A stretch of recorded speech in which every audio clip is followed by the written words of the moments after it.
Donc, notre prochain invité, ça, c'est un artiste hors pair, mais en plus de tout ça, c'est un bon ami à moi, man. C'est un gars que je connais depuis back in the days. Il a tout le temps été une inspiration pour n'importe qui est dans la musique, pour voir comment on doit bouger vraiment, comment on doit manœuvrer dans le game. Et c'est une de nos plus belles voix aussi au Québec. Puis c'est un de nos meilleurs auteurs-compositeurs. Mesdames et messieurs, faites un maximum de bruit pour Marco Volsi. Marco Volsi, qui aurait pu facilement être un joueur de basket. S'il aurait voulu. La taille, là. Notons-le. Non, facilement, il aurait pu être un joueur de basket. Mais mes parents ne croyaient pas au basket, ils sont haïtiens. Ils croyaient plus à la musique? Vas-y, va à l'école, docteur, avocat. Hey. Parce que d'où est-ce que tu viens, il y a beaucoup de gros joueurs de basket. Yeah, et sure. quand tu vas sur les parcs et puis il y a des grosses compétitions de basket, les Volsi, le nom sort souvent. Ouais, c'est vrai. Mon frère aussi, mon frère a joué professionnel. Ricky, big up Ricky. Big up au Rush. Mais le basket pour nous à Laval, dans mon jeune âge, le basket a sauvé nos vies, quoi. Yeah, because it was kind of boring. Tu sais, on habitait à Laval, on a traversé de Montréal parce que il y avait tout. On arrive à Laval, on est dans le champ, on était dans l'est. Laval, le petit quartier Saint-François, shout out à Saint-François. And we had nothing, bro. Tu sais, c'était littéralement un champ autour de la maison, but our parents were moving on, you know what I mean? On a fini avec Montréal-Nord comme si on déménage, et puis on arrive là, puis c'est un champ, puis on n'a rien à faire. Pendant un bon temps, là. Jusqu'à ce qu'ils mettent des paniers de basket au parc. C'est vraiment là le déclic. Bro, c'était fini, là. I mean, we were there at all times. Wow. C'était complètement fou. Même que, je te dirais, à ce temps-ci de l'année, là, on allait pelleter sur le terrain de basket parce pour que être sûr, là, pour pouvoir avoir des games. Ouais, ben sinon, qu'est-ce qu'on fait? Des mauvais coups. Ou de la musique. Ou de la musique, voilà. Puis moi, c'était ça. C'était ça, mon issue de secours, very early aussi. Tu sais. Donc, musique et basketball. Donc, tu avais la chance. Est-ce que tu as été à l'école tu as eu un scholarship? Oui, pour le basket, j'ai été très tard. J'avais 23 ans quand je suis parti aux États-Unis. J'ai eu une bourse d'études pour jouer au basket à l'université Northern Michigan. Donc, je suis parti là-bas pendant 4 ans. J'ai eu mon bac et je ne suis pas parti seul. Je suis parti, shout-out à mon équipe, au gars qui est derrière. Je suis parti avec 4-5 autres gars de Montréal. Wow. Donc, on était 4-5. Basketball at the time. C'était un petit peu plus sérieux que ça allait aujourd'hui, je dirais, le sens où, we really wanted to go. Ça faisait longtemps, là. C'était comme un rêve, tu sais, parce qu'aujourd'hui, on traverse un petit peu plus facilement aux États-Unis parce qu'on a fait les connexions. You know what I mean? Mais dans le temps, c'était comme, wow, tu sais, de partir. Ouais, it was the dream, tu sais. Puis à un moment donné, on s'est retrouvés, 4-5 joueurs québécois sur la même équipe. Donc le starting line-up à Northern Michigan était francophone québécois. C'était un frog team. Straight up. And it was, puis ça je le dis à la radio, là, for the first time, it was not easy, bro. Parce que tu dois le voir comme, tu es un Québécois, Canadien, francophone, qui vient ici et tu prends les scholarships de nos jeunes. Nos joueurs, ah, nos oui, jeunes. oui, Okay. Donc vous ne parliez pas en français pour ne pas éveiller le soupçon. Voilà exactement. Ça a été un gros souci. It was crazy parce que comment est-ce que tu veux que je parle à mon frère ou à des gars avec qui j'ai grandi, changer de langue tout le temps? Yeah, we can, on va le faire. Mais c'est totalement normal que des fois, bro, ça va sortir en français. C'est comme... Surtout avec l'émotion d'une game. Exactement. Un petit tabarnak. Puis, non, c'est sûr qu'il y a ça sortait. Sur le terrain, c'était c'était juste ça. C'est juste là qu'on voyait vraiment le Québécois en moi sortir comme si at all times. You know? Mais ça créait des froids aux États-Unis à un point tel, à un moment donné, on a eu un meeting d'équipe à la 2e année, puis le coach a dit, bon là, c'est fini, parce que les autres joueurs se plaignaient. Ils disaient, bon, quand vous parlez en français, on est sûr que vous parlez de nous, vous parlez des autres. Normal. Which was not true, most of the times. Mais tu sais, à un moment donné, dans un souper d'équipe, à Noël, le coach dit, bon, c'est fini, là, maintenant, vous parlez anglais entre vous. Entre nous, tout le monde. Puis là, j'ai dit, OK, coach, j'ai dit, pour la dernière fois, je vais en parler. Je vais te dire, imagine toi maintenant qui pars en vacances avec ta famille, avec ta femme et tes enfants. Vous arrivez en Italie, chez des gens qui sont là, et puis ils savent que vous parlez un petit peu l'italien. Puis ils vous demandent en leur présence, s'il vous plaît, entre vous, entre toi et ta femme, de vous parler en italien. Voilà. Y a-tu compris? Ben à ce moment-là, depuis ce jour, il a dit, you know what? Yeah, I couldn't do it. I couldn't do it. Même si je pouvais, j'en sais pas. Ben c'est Pas ça. naturel. C'est ça. Puis tu sais, c'était pas des conflits, ça sortait naturellement en français. Fait que ça a créé des conflits. But then again, we were a great team. Vraiment une très bonne équipe. On a eu belle fiche. la chance. Oui, une très belle fiche. On était. Le coach disait souvent que il n'y avait pas beaucoup de joueurs de l'État du Michigan, de très bons joueurs, disons, qui se rendaient dans cette équipe-là. Ils allaient tous dans les plus grosses écoles, tu sais. Puis lui, c'est par hasard qu'il est venu à Montréal, puis il était comme, qu'est-ce qui se passe ici, là? Comme lui, puis lui, là. Qu'est-ce qu'ils font là? Comme moi, j'ai pas... Comme, qu'est-ce que vous faites? Puis on était comme, ben, on est là, tu sais, on aurait aimé ça, mais tu sais, timing, ça marchait pas. Puis la semaine d'après, ils nous flyaient. On flyait. On a Northern Michigan, visiter l'université. Et dans tout ça, comment la musique? Tu faisais de la musique tout ce temps-là? La musique, ça, c'est, tu sais, comme tout le monde dit, c'est toujours. Tu sais, my dad, mon père, c'est un chanteur populaire. Déjà, ta famille, c'est une famille connue dans la musique haïtienne. C'est ça. Mon père était chanteur du groupe Les Ambassadeurs, qui était un groupe très populaire en Haïti. Et ma mère qui faisait beaucoup de théâtre, dans le domaine du théâtre. Donc, j'ai un petit peu baigné dans le domaine des arts depuis que je suis tout jeune. Ça se voit dans les vidéos. Ouais. Et puis, oh man, funny story. Mon père est arrivé ici, lui, il était déjà chanteur populaire. Il arrive ici, puis maintenant, il faut produire des albums dans des gros studios où est-ce que ça coûte super cher, puis not really working and all that. Fait qu'il y a un petit peu, tu sais, vague sur ses affaires de musique pour pouvoir subvenir aux besoins de sa famille. Donc, travailler, finir l'école, ou whatnot. Mais il y a mis un petit hold sur la musique, tout en continuant la musique. Puis en se rendant compte quand on habitait à Saint-François, à Laval, qu'on n'avait pas grand-chose à faire, il s'est dit, laisse-moi investir sur un de mes enfants. Je vais acheter des petits appareils ici parce qu'il entend parler là, dans les magazines, là, les petits MC50, les séquenceurs, des modules de son. Fait que tu es en train de me dire LeVar Ball avant LeVar Ball? Ball? Most definitely. Most definitely. Moins show off, but the same believer qui a été acheter des petites machines, il a dit tiens, prends ça, tiens, joue avec ça. Puis moi, j'ai eu la piqûre. J'avais un grand frère aussi. Ben, j'ai un grand frère aussi qui faisait de la musique, qui était là-dedans. Puis moi, je voyais ça, puis ces petits appareils-là m'ont gardé à la maison. Je lisais les manuels d'instruction, comment faire des sons. Puis là, très tôt, je commençais à imiter, faire des copies conformes des instrus. Des covers. Ouais, des covers. J'écoutais Mario Pelcha, Pleure dans la pluie. J'écoute l'arrangement. Wow, c'est bon ça. Wow, je le refais textuellement. Tu sais, avec les moyens du bord, avec un MC50, un petit module de son. Mais très tôt, ça, je te dirais, c'est l'âge de 10 ans. 10 ans, 11 ans, c'est déjà... je suis là, j'ai réalisé l'album de mon père à l'âge de 14 ans. Wow. Réaliser l'album de ton père à 14 ans? Ah ouais, au complet, c'était du fait travail. qu'il a bien fait d'investir dans toi. Ça y a sauvé le studio. Most definitely. Shout out à mon Jack. Puis aujourd'hui, ça fait toi le musicien qu'on connaît. Oui, c'est ça. Ça fait qu'aujourd'hui, je fais de ça. Je suis auteur-compositeur, je fais de la musique. Difficile de me catégoriser moi-même, j'aime pas trop faire ça. Mais ça fait aussi de moi un réalisateur. Donc, je fais beaucoup de musique. Je suis vraiment dans le background. I like that place. J'aime ça. Prendre la musique des gens, puis l'amener plus loin. Yeah, je fais la même affaire. Sure. Ça, c'est, puis on trouve, c'est un autre défi. C'est un autre défi, puis c'est une autre satisfaction. Moi, je dois dire, pour avoir été en studio avec Marco, hands down.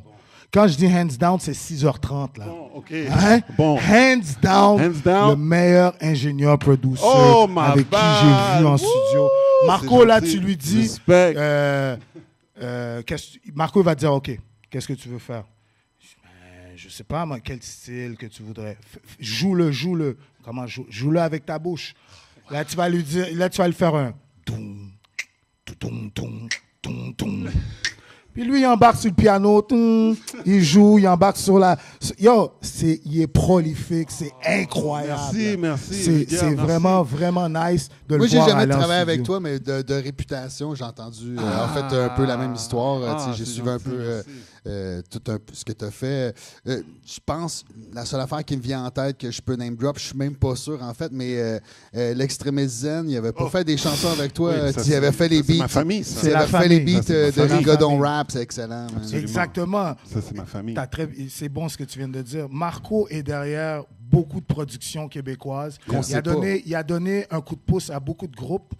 On pense que parce que tu es dans le R&B, moi je l'ai pensé même. Avant d'aller en studio avec, je pensais, ben non, le gars il fait du R&B, il va jamais pouvoir me donner du hardcore, quelque chose de lourd, pesant, boom bap. Et non, man, Marco, il est vraiment calé dans plusieurs styles musicaux. Montréalais for real. Comment c'est quoi ta connexion avec la scène? Name drop quelques projets avec qui, ou des artistes avec qui tu as travaillé. Et on voit notre boss ici en arrière forcer. Forcer, ça c'est mon grand camarade. Depuis Way Back, là, le premier projet Way Back, je dirais Way Back, ouais, qui m'a mis un petit peu l'envie de faire ça de manière professionnelle au Québec, c'était le groupe LMDS.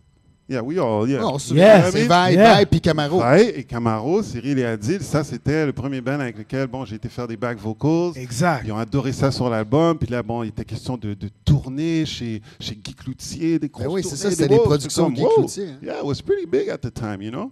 Fait que c'est avec eux que j'ai commencé à tourner. Bien sûr, il y avait les Dogmatiques at the time. Don Carnage at the time, mon cousin, les 2 albums au complets, for sure. Ça c'était des gros hits à la radio ici au Québec. Ensuite j'ai fait les pré-prod de l'album de Corneille, donc Parce qu'on vient de loin, c'est né chez moi. Juste avant que j'aie ma bourse d'études pour partir aux États-Unis. Oh, ouais. So I kind of missed the bus. Yeah! Criss-cross shit. Criss-cross. Qu'est-ce que ça t'a fait de voir son succès par après? Ça doit faire plaisir? Ça, c'est une autre histoire que je raconte tout le temps. Et Corneille est le premier à qui, he'll tell you. Quand on a commencé à bosser sur Parce qu'on vient de loin, on a fait 75% de l'album à la maison. Puis vient à la maison chez toi? Chez moi, ouais, dans mon sous-sol. Et là, il faut que je parte en Haïti pour des shows avec Don. En même temps, j'ai une bourse d'études aux États-Unis. Fait que là, je dis à Corneille, je peux pas continuer, mais tu sais, comme, this is it. Mais on avait eu des conversations, beaucoup de conversations, tu sais, quand on a commencé en studio. Puis je lui disais, j'ai sorti mon album, moi, en 2000. Fait que Corneille n'avait pas encore d'album. Corneille est arrivé 5-6 ans. Il venait juste d'arriver. C'était quoi, One? 5-6 ans, oui, il était avec One. Gage, Corneille. Exactement. Donc, il n'avait pas encore fait l'album, mais il avait entendu mon album à moi. And then, à un moment donné, on a eu un show. Puis, il me dit, tiens, il n'y a personne sur la scène, mais tu sais, j'ai écouté ton album. And he's telling me this from the bottom of his heart. At the time, il me dit, Marco, j'ai écouté ton album. You know, j'ai été l'écouter, puis j'ai été l'écouter pour hate. You know what I mean? Yeah, il me l'a dit straight up. It's the first time we really talking. Ça, c'est avant il n'a pas été capable de hate. Yeah. Puis là, il a écouté, il était comme, shit dope. Il était comme, yeah. Fait que là, il va checker le gars, il dit, yo, moi aussi, j'aimerais ça faire un album. Et là, c'est là qu'on commence à travailler sur les pré-prod Parce qu'on vient de loin, jusqu'à ce que je parte aux États-Unis. Quand je pars aux États-Unis, maintenant, tout ce que je lui ai dit quand on bossait ensemble, parce que quand on a commencé à travailler ensemble, je me suis rendu compte, j'ai dit, oui. J'ai dit, ce gars-là, son talent, quand j'écoute ce qu'il fait, là, it sounds just like what I would do. Il chante la basse, les accords, sans être musicien, just like I would do. C'était vraiment une connexion, comme it was weird, tu sais. Puis à force de travailler ensemble, il me raconte un petit peu son histoire. Donc là, j'apprends à propos du passé. Puis plus on travaille ensemble... Parce qu'il vient de loin. Ouais, il vient. Of course, we all know that. Puis plus on travaille ensemble, plus je me rends compte que le talent du gars est deep. And deeper, and deeper, and deeper. Puis là, j'ai dit, you know what? J'ai dit, puis, yeah, I told him, je lui ai dit, I think you got the gift and the curse. C'est vraiment ça. Comme tu es passé à travers ce que, genre, personne, you know, like, the worst. Ben ouais. Vraiment the worst. Mais en même temps, man, the gift that God gave you, c'est, tu sais, and so it will take you wherever you're supposed to go. Avec cette musique-là, je lui disais, là, cette chanson-là aussi. Cette chanson-là, at the time, il y avait tout un album que j'écoutais, puis moi, j'étais comme, yo, wow, mais cette chanson-là, plus particulièrement, parce que dans la bouche d'un autre, elle n'a pas le même effet. T'sais. Absolument. C'est surtout ça. Absolument. J'ai une question, justement. Est-ce que tu as déjà pensé à... Est-ce que actuellement, peut-être que tu le fais, c'est juste moi qui ne sais pas là, mais à réitérer l'expérience avec des petits jeunes, des choses comme ça? Il fait constamment ça. Oui, c'est ça. C'est ce que je fais. Ça, j'en fais beaucoup. Puis c'est drôle que tu dis ça, Billy, parce que là, j'ai un programme, une académie de musique que je fais dans les communautés autochtones au Québec. Donc, à Waskaganish, musique nomade? Est-ce que c'est musique nomade? Non, c'est pas musique nomade. Est-ce qu'il y a un organisme qui s'appelle Musique nomade? Que je connais, oui, je connais de nom. Okay. Moi, c'est un programme de musique que je fais après l'école avec les jeunes, un programme de raccrochage, pour regarder un petit peu à l'école. Puis, le but du programme, c'est ça, c'est que j'amène des jeunes, venez faire de la musique, puis je leur vends l'idée que vous allez venir avec moi, vous allez écrire une chanson, vous allez genre la chanter, vous allez l'enregistrer, vous allez faire une vidéo, on va mettre ça sur YouTube. Fait que leur vendre ça déjà au début, c'est comme non, tu sais. C'est un rêve qui est loin. Puis là, je me mets à faire ce que Billy dit. Il va dire, on va écrire des phrases ensemble, on va faire ça rimer, on écrit ensemble, puis après ça, chante-moi quelque chose. Comment tu chanterais cette phrase? La phrase, c'est I like school. Comment tu chanterais ça? Oh, I don't know. Puis ça peut être comme ça. Puis à un moment donné, I like school. Ah, c'est bon ça. I like school. OK, put it into music. Puis là, c'est fini. À partir de là, ils comprennent que c'est sérieux. Je peux faire n'importe quoi and you're gonna make it work. Oh, pas n'importe quoi. But yeah, I'll take your inspiration. Je vais prendre ce que tu me donnes et on va l'intégrer là-dedans. Fait. Ils sont chanceux, ces jeunes-là, de t'avoir. Ah ouais, mais merci, c'est gentil. Ça fait 4 ans maintenant que je fais ça dans les communautés. Et shout out à Waskaganish, shout out à toutes mes communautés CRI à travers le Québec et le Canada. For show! Marco, on aurait aimé continuer l'entrevue avec toi. Il faut que tu reviennes, il faut m'inviter. Mais parle-nous un peu de tes... Juste dernière question, tes influences avant de dire comment on fait pour te rejoindre. Les influences qui ont marqué Marco, man. Wow, c'est vrai que au niveau production, c'est des noms bizarres, mais il y a Babyface au niveau R&B. Il y a Teddy Riley qui nous a ramené le New Jack Swing, qui a fait faillite combien de fois et qui est still coming back and coming back and coming back. Tu sais, parce que la musicalité du gars, elle est inarrêtable. You know, so... des gars comme ça, c'est des gars vraiment... Bon, Timbaland aussi, j'aime bien sa manière exactement, de prendre des projets et puis, OK, on va prendre ça, on va l'amener là. Et celui-là, on va le prendre, on va l'amener là. Je te vois plus comme un Timbaland. Oui, for sure. Timbaland que j'apprécie beaucoup. Et au niveau musique, je dirais que, bon, il y avait John Legend que j'aimais bien parce que... Il y avait... Parce que, dans le sens où ça change, et puis ça fait longtemps là, que je n'ai pas vu, mais à un moment donné, j'aimais beaucoup l'impact de John Legend dans le sens où il ramenait la musique avec le piano, il ramenait la musicalité. Même dans le hip-hop, il ramenait, tu sais, ça faisait du bien. Ça faisait du bien. Ouais, exactly, you know. Je trouve que ça fait du bien, tu sais. Puis, I'm a firm believer, je crois que la musique, un petit peu comme tout dans la vie, c'est des ups and downs et c'est des vagues. Et là, on est passé dans la vague trap, rap, et c'est super bien, c'était dope. But I feel like slowly, la musicalité is creeping back, even in the trap music. Tu sais, la musicalité les les mélodies. Moi aussi, je m'ennuie des mélodies. They're slowly coming back. Je suis down. Nice. Et comment on fait pour te rejoindre, Marco, man? Pour te booker, man. Pour me booker, alors. Signer, man. Definitely sur le site web, alors marcovolsi.com. Puis c'est mon nom partout. Alors Marco Volsi sur Facebook, sur Instagram, sur Twitter. Et le site web marcovolsi.com aussi. Et je veux répondre à ta question. Comment je me suis senti, parce qu'ici c'est les uns. Moi, I've been following. Hey, wait a minute. Before we go, wait a minute. Moi, je veux donner un big shout-out à cette émission. Sur le corner, no, on some realness. Sur le corner, c'est deux mots. I mean, tu sais, quand tu... I'm a big fan of, et on l'est tous, on regarde, on écoute les sons américains, les émissions américaines, les radios américaines aujourd'hui parce que c'est sur YouTube. I'm a big fan, tu sais. Puis quand je nous vois prendre nos choses à nous puis dire yo, let's do it, c'est tellement beau. Fait pas nous. Non, sérieusement, c'est beau. Puis ça faisait longtemps là, que je voulais venir, mais j'étais comme bon. Puis j'avais pas d'actualité, j'étais comme oh, okay, really, hein? Mais le soir, on s'est vu, ça a pris half a second, comme si yo, qu'est-ce que tu fais? Yo, my bad, yo, ok, j'arrive. Tu sais. I really appreciate ce que vous faites pour Montréal. Thanks, man. This is huge. This is really huge. Thanks. À chaque semaine, c'est pas facile, mais on est là à chaque semaine. Puis juste le fait mais que c'est grâce à vous, c'est les artistes qui viennent. C'est juste nous autres, ça c'est rien. Fait que c'était la parenthèse, sorry, bro. Yes, alors, quand je suis aux États-Unis, maintenant tu es aux États-Unis, tu étudies, ça fait 1 an. Ouais. Là maintenant, 2e année arrive. Je suis bien aux États-Unis, j'ai ma place sur l'équipe, things are going good, on est proche d'un championship, on a l'équipe pour, mon frère est arrivé, les autres gars sont là. Tout est set. Tout est set and everything is, you know, it's slowly starting to pop, right? And slowly the internet is starting to pop too, right? Fait que là maintenant j'ai comme accès à Google, fait que je check toujours pour mes boys à Montréal, tu sais, on est loin, on va voir qu'est-ce qui se passe.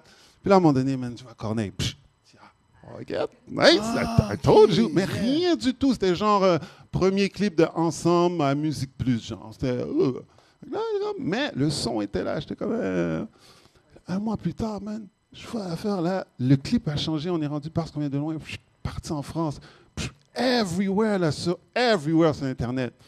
Là, je dis à ma femme, je dis, babe, like, I told him, like, look, like, this is really happening. Puis à ce moment-là, I'm not Marco the singer. Comme, ça me fait tellement comme... T'es comme dans une autre vie. Oui, parce que je suis vraiment fully basketball player. Fait comme... Ouais, so I feel like what's happening to him is happening to me. Fait que ça te donne une confiance Of course. J'étais comme, yo, ça veut dire que quand j'aurai fini mes études puis je vais retourner à Montréal maintenant pour faire ma musique francophone, lui, il a défoncé les portes, il a comme ouvert ça pour nous. Ouais. For us, you know. Fait, and so I come back. Nice. And so I come back. Je fais mon deuxième album en 2010 au Studio Planète, au premier étage. Yeah. Ça fait 10 ans que je n'ai pas vu Corneille. Il est au deuxième étage en train de faire son quatrième album. Oh, ouais. Deuxième étage, au premier étage. Toute mon équipe me dit, Marco, Corneille est en haut, va le checker. We need a hit single. Right? Va le checker, bro. Jamais, bro. Jamais. Yeah. Là, je viens de revenir des États-Unis. You know what I mean? Let me do my thing. Yeah. C'est clair. And I'm sure he felt the same way. Yeah. Comme ça fait 10 ans que je ne l'ai pas vu, lui, tout le monde a changé pour lui. Hein? Tout le monde a changé. Fait que I don't want to be one of these guys qui... Non, that's not me. T'sais? Mais vous êtes vus quand même cette fois-là? Fait que là, on se croise dans le studio. Yo, what up? Puis on voit la franchise, l'honnêteté dans l'affaire. Le gars, il ne demande rien. Tout est bon. Yo, tu travailles en haut? Yeah, je travaille en bas. OK, yo, on se check? Yeah, OK, cool. Bye. Ça a fini là. Il sort son album, je sors mon album. Quelques mois plus tard, on se croise au supermarché. Après ça, on se croise dans la rue. On se croise au dépanneur. On se croise au supermarché encore. Là, c'est lui qui dit, hey, pourquoi je te croise partout? Là? C'est quoi? Je dis, yo, moi, je sais pas. Moi, j'habite là. Il me dit, ah ben moi, j'habite là. Je dis, ah ben bro, si on habite là, ben on devrait se voir. Il dit, ah ok, on fait ça. Il est venu à la maison. La première fois qu'il est venu à la maison, on a passé... peut-être 5 heures de temps à parler. Et la dernière heure, il me dit, oh, on drop quelque chose real quick just for the. Yeah. Puis on a fait Elle, la chanson, la chanson que j'ai fait avec lui finalement, qui a tout ouvert pour le reste après. C'est juste pour dire que, puis je veux finir ça en beauté comme My Gentleman Over There did. C'est juste pour dire que, Josh, on récolte toujours qu'est-ce qu'on sème. Always. Ouais, tu peux pas. Always. You can't escape your destiny. You can't escape your destiny, but don't burn bridges, bro. Yes. Ouais, exactement. Us as, I will not say black people, I will say us as peoples. Yes. We just burn bridges. Jamais. Laisse aller. Oh, ouais. Laisse aller. Tu sais pas. Be a good person parce que down the road, you get what you deserve. Et tu récoltes. Mais ça vient avec la sagesse. T'sais. Est-ce qu'à 20 ans, tu aurais eu ça? Peut-être pas. Je pense qu'à 20 ans. Mais il était mature déjà à 20 ans. Il savait ce qu'il voulait. Il était déjà. Il connaissait le game très bien, man. Marco, l'entrevue tire à sa fin. Yes. Avant de partir, à place d'aller sur une playlist que Max va nous présenter, moi, je préférais y aller avec une de tes chansons. Pardon. Si tu pourrais nous faire ça live sur le corner, non, Marco Volsi qui va nous présenter une nouvelle chanson sur le corner.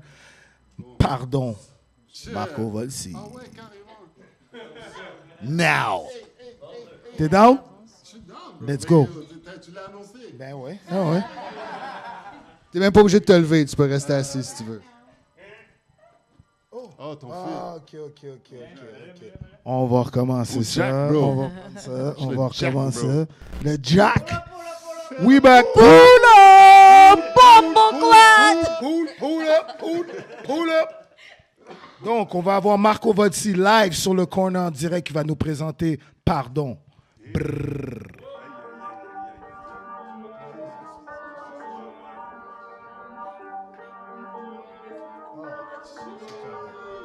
Chi. Ah ouais.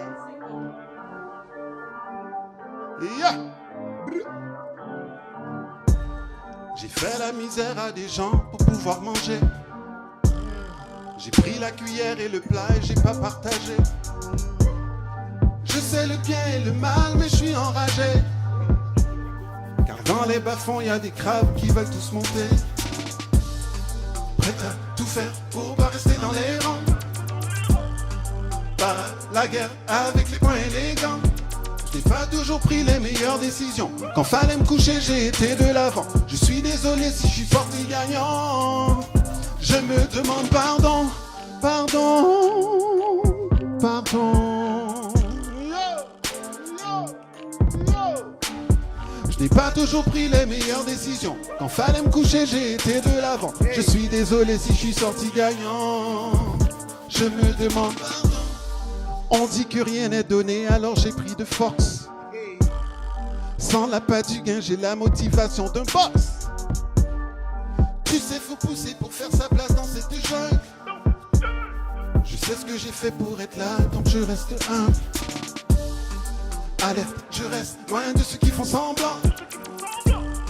Et les vrais, les faux, je les vois, c'est évident. Je n'ai pas toujours pris les meilleures décisions. Quand fallait me coucher, j'ai été de l'avant. Je suis désolé si je suis sorti gagnant.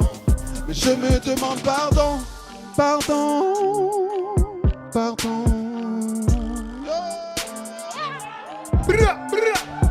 Je n'ai pas toujours pris les meilleures décisions. Quand fallait me coucher, j'ai été de l'avant. Je suis désolé si je suis sorti gagnant. Je me demande pardon. Derrière ma défense, je suis jamais hors jeu. Jouer franc jeu, éviter les envieux. Le regard du tort fixe les malheureux. Je suis fou, mais je suis toujours debout. C'est si facile de me juger, ouais. Je suis le premier à vouloir me condamner. J'ai pris des risques et ça a payé. J'ai pris la chance et j'en ai rayé. Je suis parti pour me retrouver. Je me demande pardon. Je me demande pardon. J'ai pris des risques et ça a payé. Je me suis battu pour ma liberté, pas pour l'argent. Ma peau j'y laisserai. Mais je me demande pardon. Yeah! Je me demande pardon. Je me demande pardon. Shout out sur le corner. Yes. Big shout out sur le corner. Blah, blah, blah, blah, blah, blah. Salut. Mesdames et messieurs, Marco Volsi. Salut.